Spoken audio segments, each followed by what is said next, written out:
नमस्कार दोस्तों, स्क्रीन पर आप कुछ एमसीक्यूज़ देख पा रही हैं और यह एमसीक्यूज़ हैं स्पेशल फॉर ईपीएफओ एग्ज़ाम के लिए। ईपीएफओ एग्ज़ाम के लिए आपने अगर ईपीएफओ अप्लाई कर रखा है तो आपने एपीएफसी या फिर एओईओ की पोस्ट को अप्लाई कर रखा होगा। और इसके सिलेबस के अंदर सबसे इम्पोर्टेंट सिलेबस है आईआर का, इंडस्ट्रियल रिलेशंस, औद्योगिक संबंध का। और आज हम इसी के एमसीक्यूज़ को पढ़ेंगे इस वीडियो में। नमस्कार दोस्तों, मैं हूं एसके वर्मा और आप हैं इस वक्त हमारे YouTube channel study with SK Verma पर। अभी तक हमारा यूट्यूब चैनल आपने अगर सब्सक्राइब नहीं किया है तो जल्दी से सब्सक्राइब कर लीजिए, बेल आइकन दबा लीजिए ताकि आपको लेटेस्ट वीडियो का नोटिफिकेशन मिलता रहे। और जैसा कि अभी हमने चर्चा की, हम कुछ एमसीक्यूज़ करने वाले हैं, कुछ मोस्ट इम्पॉर्टेंट क्वेश्चन जो कि ईपीएफओ एग्ज़ाम के लिए मोस्ट इम्पॉर्टेंट रहने वाले हैं। और यह एमसीक्यूज़ हैं आईआर के, इंडस्ट्रियल रिलेशन के। अगर आपने हमारी लास्ट वीडियो देखी है तो उसमें हमने कुछ एमसीक्यूज़ सॉल्व करवाए थे, आप स्क्रीन पर देख पा रहे हो। एक बार मैं दिखा देता हूँ। ये एमसीक्यूज़ हमने लास्ट वीडियो में किए थे। अगर आपने अभी तक ये वीडियो नहीं देखी है तो इसी वीडियो के डिस्क्रिप्शन में लिंक दिया हुआ है, वहाँ से आप प्ले लिस्ट में जाकर ये वीडियो देख सकते हो। तो जितने एमसीक्यूज़ लास्ट वीडियो में कराए थे उससे आगे हम शुरू करेंगे आज क्वेश्चन नंबर 6 से। पहले हम सिर्फ क्वेश्चन पर ही चर्चा करेंगे। आपको जो प्रश्न आता है आप कमेंट करके हमें बता दीजिएगा और उसके बाद हम इसके सॉल्यूशन, इसके आंसर आपको बता देंगे। तो एक बार फिर बता देता हूँ, एमसीक्यूज़ में स्टार्टिंग में हम सिर्फ प्रश्नों को दिखाएंगे। एक तरीके से आपका टेस्ट चल रहा है, आप आंसर कमेंट करके आंसर दीजिए और जैसे ये क्वेश्चन कंप्लीट हो जाएंगे उसके बाद इसी वीडियो में आपको सॉल्यूशन और आंसर से बता देंगे भी किस तरह से इसका आंसर है और क्यों है। तो थोड़े से लेवल के प्रश्न हैं, अच्छे प्रश्न हैं। चलिए क्वेश्चन नंबर 6 से स्टार्ट करते हैं। पहला प्रश्न, कथन 1, स्टेटमेंट 1, सामूहिक सौदेबाजी, कलेक्टिव बार्गेनिंग शब्द का पहली बार प्रयोग बी ट्राइस वेब द्वारा 1991 में ब्रिटेन में किया गया। पहला कथन है ये। दूसरा जो स्टेटमेंट है, अंतर्राष्ट्रीय श्रम संगठन के अनुसार सामूहिक सौदेबाजी नियोक्ताओं के संगठन तथा श्रमिकों के संगठन के बीच एक कानूनी रूप से अनिवार्य बातचीत है जो सामूहिक समझौतों के द्वारा रोजगार के नियमों और शर्तों का नियमन करती है। दो कथन आपके सामने हैं। आपको क्या लगता है कि क्या दोनों कथन सत्य हैं? अगर आपको लगता है दोनों कथन सत्य हैं तो ऑप्शन ए को कमेंट कीजिए। आपको लगता है दोनों ही कथन असत्य हैं तो ऑप्शन बी को कमेंट कीजिए। अगर आपको लगता है पहला सत्य है दूसरा असत्य है तो ऑप्शन सी को कमेंट कीजिए। और आपको लगता है पहला कथन असत्य और दूसरा सत्य है तो ऑप्शन डी को कमेंट कीजिए। स्क्रीन पर दोनों कथन आपके सामने हैं, फटाफट कमेंट कीजिए। वीडियो को पॉज कर सकते हैं यहाँ पर, पॉज करके और अपना आंसर कमेंट कर सकते हैं। चलिए, उम्मीद करते हैं आपने आंसर दे दिया होगा। अगले प्रश्न पर चलते हैं। इस प्रश्न का आंसर इसी वीडियो के लास्ट में बताया जाएगा। Next question number 2, question number 7। देखिए, आज स्टार्ट हमने 6 से किया है, ध्यान रखिएगा। और इससे पहले के 5 प्रश्न हमारे लास्ट वीडियो में हैं और उस वीडियो का लिंक इसी वीडियो के डिस्क्रिप्शन में दिया हुआ है, प्ले लिस्ट पर जाके आप देख सकते हैं। क्वेश्चन नंबर 7, कथन देखिए क्या है। अभिदाय से आशय ऐसी संदेह राशि, धनराशि, सम ऑफ मनी से है जिसे प्रधान नियोजक द्वारा निगम कॉरपोरेशन को कहते हैं, को किसी कर्मचारी के बाबत दी जाती है। ये कथन 1 है। एक बार फिर कथन 1 को दोबारा से देख लीजिए। थोड़ी सी शुद्ध हिंदी लैंग्वेज है और इसी तरह के एग्जाम में यूज की जाएगी। अभिदाय से आशय ऐसी संदेह राशि, धनराशि, सम ऑफ मनी से है जिसे प्रधान नियोजक द्वारा निगम कॉरपोरेशन को किसी कर्मचारी के बाबत दी जाती है। दूसरा स्टेटमेंट, अभिदाय कॉन्ट्रीब्यूशन होता है ना किसी व्यक्ति का, वो अभिदाय होता है, के अंतर्गत कर्मचारी द्वारा या कर्मचारी की ओर से behalf of the employee संदेह रकम को भी शामिल किया जाता है। अभिदाय का भुगतान केंद्रीय सरकार द्वारा निर्धारित दरों पर किया जाएगा। ये 2 स्टेटमेंट है। आपको दोनों स्टेटमेंट देख के क्या लगता है? आपको लगता है दोनों सही हैं तो ऑप्शन ए कमेंट कीजिए, आपको लगता है दोनों गलत हैं ऑप्शन बी कमेंट कीजिए, आपको लगता है पहला सही दूसरा गलत है तो ऑप्शन सी कमेंट कीजिए, आपको लगता है पहला गलत है दूसरा सही है तो ऑप्शन डी फटाफट कमेंट कीजिए। आपको स्क्रीन पर ये दिख रहा है, यहाँ वीडियो पॉज करके कमेंट कर सकते हैं आप। चलिए इसका आंसर इस वीडियो को लास्ट में बताएंगे। नेक्स्ट क्वेश्चन नंबर 8, निम्नलिखित कथनों पर विचार कीजिए। कथन 1, बंधुआ श्रम व्यवस्था उन्मूलन यानी एबोलिएशन अधिनियम 1976 the bonded labour system abolition act 1976 द्वारा सभी बंधुओं श्रमिकों को समान रूप से मुक्त कर दिया गया, साथ ही इनके ऋण 50% तक समाप्त हो गए। यह पहला स्टेटमेंट है। दूसरा स्टेटमेंट, जो व्यक्ति किसी को बंधुआ श्रम करने हेतु बाध्य करेगा उस पर ₹2000 जुर्माना और 3 वर्ष तक की कैद का प्रावधान है। दोनों स्टेटमेंट हैं, आप इस जगह देख सकते हैं दोनों स्टेटमेंट को, वीडियो पॉज कर सकते हैं और देख सकते हैं कि दोनों स्टेटमेंट में क्या लगता है आपको लगता है कि दोनों कथन सही है तो ऑप्शन ए कमेंट कीजिए, आपको लगता है दोनों कथन गलत है तो ऑप्शन बी कमेंट कीजिए, आपको लगता है पहला सही है दूसरा गलत है ऑप्शन सी कमेंट कीजिए, और आपको लगता है पहला गलत है दूसरा सही है ऑप्शन डी कमेंट कीजिए। फटाफट कमेंट कीजिए क्वेश्चन नंबर 8 का आंसर, और इसका आंसर अभी थोड़ी देर में हम इस वीडियो के लास्ट में बताएंगे। चलिए नेक्स्ट क्वेश्चन पर चलते हैं। क्वेश्चन नंबर 9, निम्नलिखित कथनों पर विचार कीजिए। अगर आपने पिछले प्रश्न का उत्तर नहीं दिया तो वीडियो को पॉज करके देख सकते हैं आप। नेक्स्ट क्वेश्चन नंबर 9, कर्मचारी भविष्य निधि संगठन employees provident fund organisation EPFO, इसी का एग्जाम दे रहे हैं हम लोग।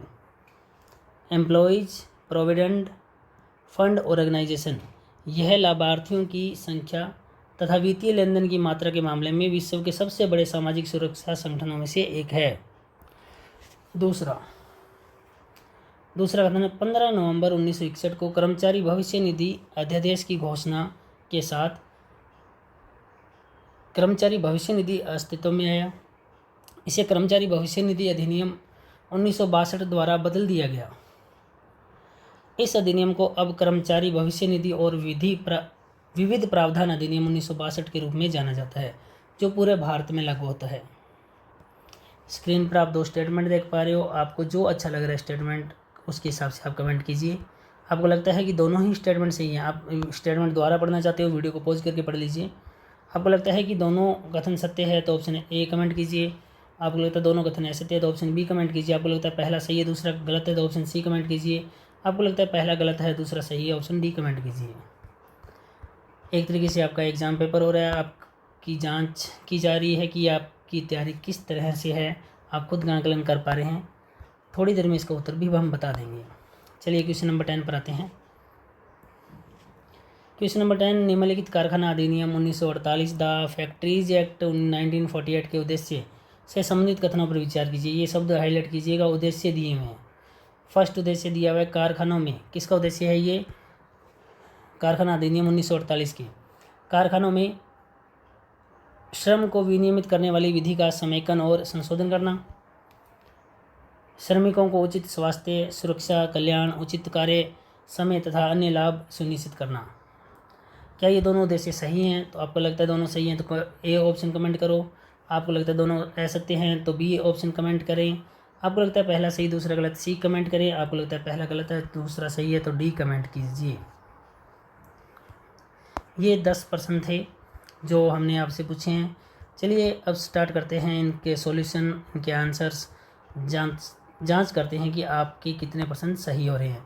एक बार फिर बता देते हैं, ये वीडियो चल रही है EPFO एग्ज़ाम के लिए और इसकी पोस्ट है APFC और AO/EO की पोस्ट जो, और इसके अंदर एक महत्वपूर्ण आपके इस बार सब्जेक्ट है, इस बार क्यों हमेशा ही होता है, ये सब्जेक्ट है IR का, इंडस्ट्रियल रिलेशन का है, औद्योगिक संबंधों का है, और हम उसके कर रहे हैं औद्योगिक संबंध टॉपिक। आपके ये पूरा एक सिलेबस है, इस सिलेबस की कुछ मोस्ट इम्पोर्टेंट MCQs छोटे प्रश्नों को कर रहे हैं।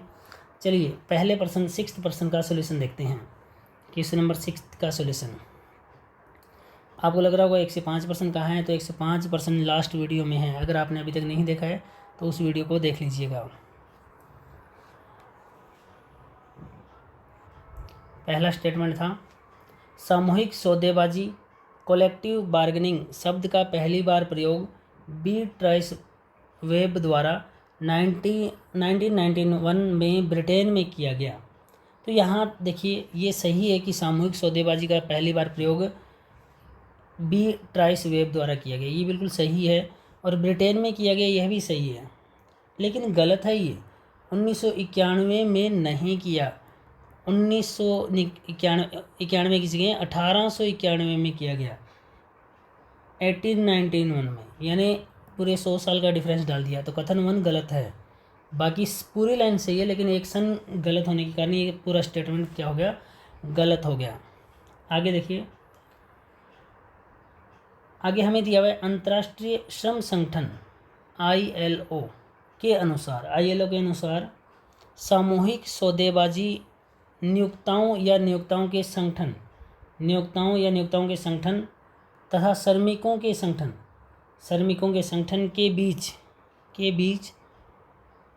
एक कानूनी रूप से अनिवार्य, ये गलत है। एक कानूनी रूप से अनिवार्य बातचीत है। ये कानूनी रूप से अनिवार्य बातचीत नहीं है अभी, ये एक स्वैच्छिक बातचीत है। स्वैच्छिक, इच्छा अनुसार, स्वैच्छिक संगठन के बीच एक स्वैच्छिक बातचीत है। इसमें लिखा है कानूनी रूप से अनिवार्य बातचीत है, ये गलत है। जो सामूहिक समझौतों के द्वारा रोजगार के नियमों और शर्तों का विनियमन करती है या नियमन करती हैं, रोजगार के नियमों और शर्तों का नियमन करती है। देखिए बाकी सारी स्टेटमेंट सही है, लेकिन यहाँ लिखा हुआ है एक कानूनी रूप से अनिवार्य या बाध्यकारी बातचीत है। तो कानूनी रूप से अनिवार्य नहीं है, ये स्वैच्छिक है। यानी ILO जो है अंतर्राष्ट्रीय श्रम संगठन के अनुसार सामूहिक सौदेबाजी जो है ना, नियोक्ताओं के संगठन तथा श्रमिकों के संगठन के बीच एक स्वैच्छिक बातचीत है जो सामूहिक समझौतों के द्वारा रोजगार के नियमों और शर्तों का नियमन करती है। तो स्वैच्छिक आएगा, ये गलत है स्टेटमेंट। तो दोनों ही स्टेटमेंट गलत है। आंसर आएगा आपका जो पहला प्रश्न था 6 नंबर प्रश्न, दोनों कथन असत्य हैं, ऑप्शन बी आएगा, ऑप्शन बी। चलो चेक कर लीजिए आपने क्या कमेंट किया है, आपका सही है या गलत है। अगला प्रश्न, क्वेश्चन नंबर 7। एक बार फिर स्क्रीन पर आप 7 नंबर देख सकते हो। अभी तक कमेंट नहीं किया तो कमेंट कर सकते हो आप। हाँ भी, कथन 1 स्टेटमेंट 1 है, अभिदाय से आशय ऐसी संदेय धनराशि सम ऑफ मनी से है जिसे प्रधान नियोजक द्वारा निगम कारपोरेशन को किसी कर्मचारी के बाबत दी जाती है। एक बार फिर देख लीजिए, अभिदाय से आशय एक ऐसी संदेय राशि यानी सम ऑफ मनी से है, अभिदाय से आशय ऐसी संदेय धनराशि सम ऑफ मनी से है जिसे प्रधान नियोजक द्वारा निगम कारपोरेशन को किसी कर्मचारी की बाबत दी जाती है। किसके द्वारा? जिसे प्रधान नियोजक के द्वारा, किसको? निगम को। किस लिए? किसी कर्मचारी की बाबत दी जाती है। वह धनराशि क्या कहलाएगी? अभिदाय कहलाएगी। तो आपका ये पहला कथन बिल्कुल सही है, कुछ भी इसमें कमी नहीं है। दूसरा, अभिदाय, अभिदाय का मतलब होता है कॉन्ट्रीब्यूशन के अंतर्गत कर्मचारी द्वारा या कर्मचारी की ओर से बिहाफ ऑफ द एम्प्लॉय संदेय रकम को भी शामिल किया जाता है। यानी क्या कह रहा है कि अभिदाय के अंतर्गत यानी जो कंट्रीब्यूशन के अंतर्गत कर्मचारी द्वारा या कर्मचारी की ओर से संदेय रकम को भी शामिल किया जाता है। और अभिदाय का जो भुगतान है केंद्रीय सरकार द्वारा निर्धारित दरों पर किया जाएगा। तो ये बिल्कुल सही है, दोनों ही स्टेटमेंट सही है, यहाँ कोई भी स्टेटमेंट में कुछ कमी नहीं है।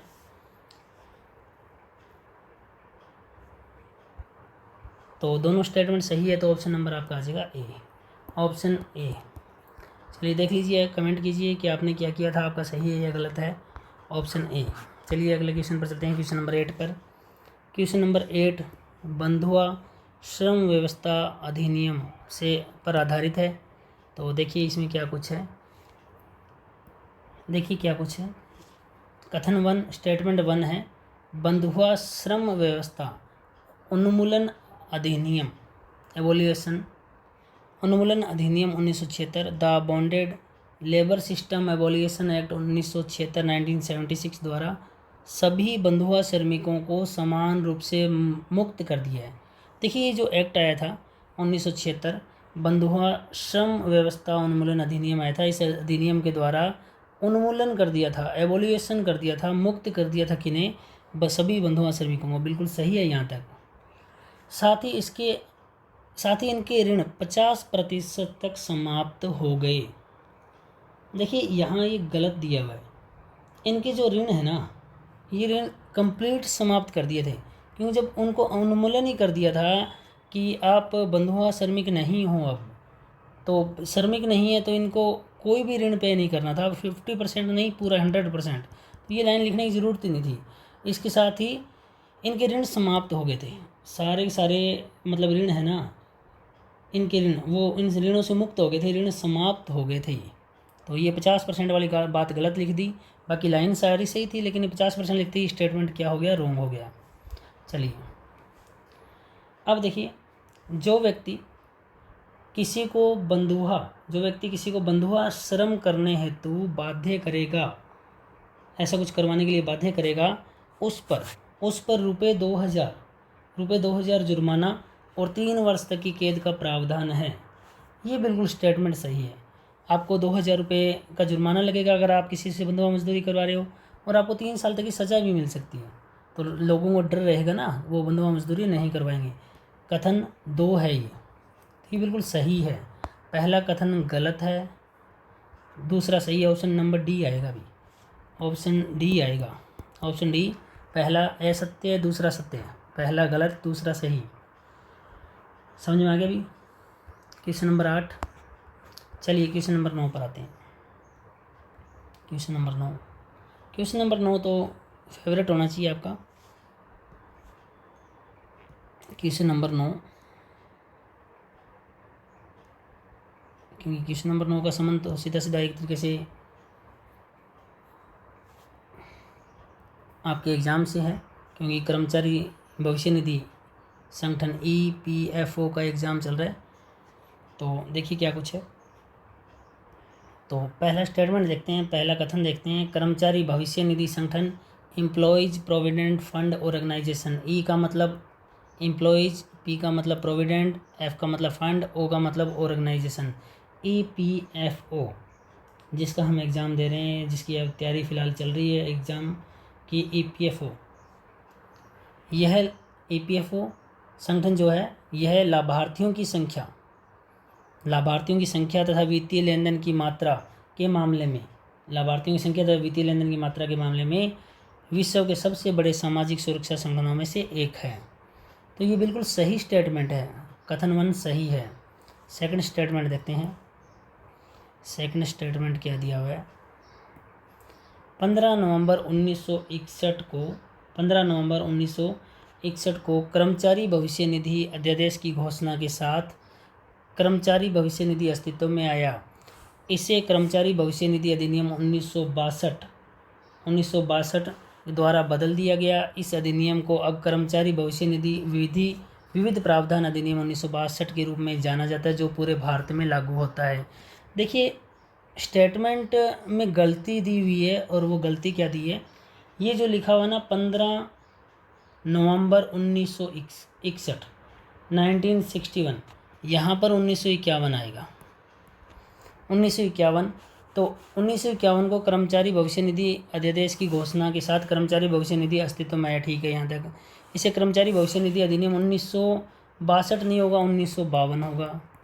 1952 के द्वारा बदल दिया गया, और इस अधिनियम को अब कर्मचारी भविष्य निधि और विविध प्रावधान अधिनियम 1962 नहीं होगा, 1952 होगा, के रूप में जाना जाता है, जो पूरे भारत में क्या होगा, लागू होगा, पूरे भारत पर लागू होगा। तो सिर्फ सन बदल दिए गए हैं। स्टेटमेंट सही है अगर इन सनों को लिख दिया जाए, तो ये कथन गलत हो जाता है क्योंकि सन गलत लिखे हुए हैं। तो पहला कथन सही है, दूसरा कथन क्या है, गलत है। कथन 1 सही, सेकंड गलत। तो आपका जो आंसर आएगा ऑप्शन नंबर सी आएगा। आपका कथन जो है सी के अंदर देखिए, कथन 1 सत्य है और कथन 2 क्या है, असत्य है। तो ये बात समझ में आ गई होगी आपको। दोनों स्टेटमेंट देख लीजिए गलती कहाँ हुई है। चलिए अगले प्रश्न पर चलते हैं, नेक्स्ट क्वेश्चन पर। हाँ भाई, अगला जो प्रश्न है क्वेश्चन नंबर 10, कारखाना अधिनियम 1948 के उद्देश्य से संबंधित कथनों पर विचार कीजिए। आपको 2 उद्देश्य लिखे हुए हैं और दोनों उद्देश्य हैं कारखाना अधिनियम 1948 से संबंधित। तो ये 1948 तो प्रश्न में लिखा हुआ है, तो हमें कोई दिक्कत नहीं आएगी। स्टेटमेंट फर्स्ट देखिए, कथन 1 उद्देश्य हैं, ये ध्यान रखिएगा। ये उद्देश्य लिखे हुए कथन 1 में, कारखानों में श्रम को विनियमित करने वाली विधि का समेकन और संशोधन करना। तो यह उद्देश्य है किसका, कारखाना 1948, क्योंकि कारखानों में है तो कारखाना 1948 के का ये एक उद्देश्य है, तो ये बिल्कुल सही उद्देश्य लिखा हुआ है। दूसरा, श्रमिकों को, कारखाना में श्रमिक होगा तो श्रमिकों को उचित स्वास्थ्य देना, उस सुरक्षा देना, उनका कल्याण करना, उचित कार्य समय मतलब टाइमिंग सही होना और अन्य लाभ सुनिश्चित करना, ये भी कारखाना अधिनियम 1948 के उद्देश्य हैं। तो दोनों उद्देश्य सही हैं, दोनों कथन सही हैं, तो आपका ऑप्शन नंबर ए आ जाएगा, दोनों कथन सत्य हैं। तो आपको यहाँ पर तो कोई दिक्कत नहीं आएगी, ये तो सिंपल क्वेश्चन था, अगर थोड़ा सा दिमाग लगा के करते तो आराम से कर पाते। तो देखिए हम मॉडरेट लेवल के सवाल करवा रहे हैं, हालांकि ऑप्शन सीधे ऑप्शन वाले भी आ जाएंगे तो आपको कोई दिक्कत नहीं आएगी। बस आपको ध्यान रखना है कि इस लेवल के अगर प्रश्न पढ़ के जाओगे, यूपीएससी इस तरह का ट्रेंड है कि देती है प्रश्न, तो इस तरह के प्रश्न पढ़ के जाओगे तो आप दूसरे ईजी प्रश्न भी कर पाओगे। तो स्टूडेंट्स, आज हमने क्वेश्चन नंबर 6 से स्टार्ट किया। आज स्पेशल वीडियो चल रही है ईपीएफओ एग्ज़ाम में, एपीएफसी और ईओ की पोस्ट के लिए। आईआर इंडस्ट्रियल रिलेशंस, औद्योगिक संबंधों से संबंधित हम प्रश्न कर रहे हैं और एमसीक्यूज कर रहे हैं, छोटे प्रश्न, मोस्ट इंपॉर्टेंट प्रश्न कर रहे हैं। और क्वेश्चन नंबर 6 से शुरू किया, 6 नंबर प्रश्न को किया, 7th को किया, 8 को किया, 9th को किया और 10th को किया। अब आप सोच रहे होंगे स्टार्टिंग के प्रश्न कहाँ हैं 1 से 5 तक, तो लास्ट वीडियो में हमने वो प्रश्न करवाए हैं। आपको प्रश्न एक बार दिखा देते हैं, ये प्रश्न आप स्क्रीन पर देख पा रहे हो, ये वाले प्रश्न हमने लास्ट वीडियो में डाले थे। 5 नंबर प्रश्न, क्वेश्चन नंबर 4, क्वेश्चन नंबर 3। तो इन प्रश्नों को भी आप अगर करना चाहते हैं तो हमारी लास्ट वीडियो को देख लीजिए, अभी तक नहीं देखा है तो इसी वीडियो के डिस्क्रिप्शन में लिंक भी दिया हुआ है, वहाँ जाके भी आप देख सकते हो। और आपका ईपीएफओ एग्ज़ाम 2 जुलाई को जल्द होने वाला है, एडमिट कार्ड आपके आ चुके हैं। तो ऑल द बेस्ट आपके एग्ज़ाम के लिए। इन प्रश्नों को करते रहिए, अगर ये प्रश्न आप कर पा रहे हो तो आपके आईआर सब्जेक्ट, इंडस्ट्रियल रिलेशन के सब्जेक्ट के आप पर कमांड है।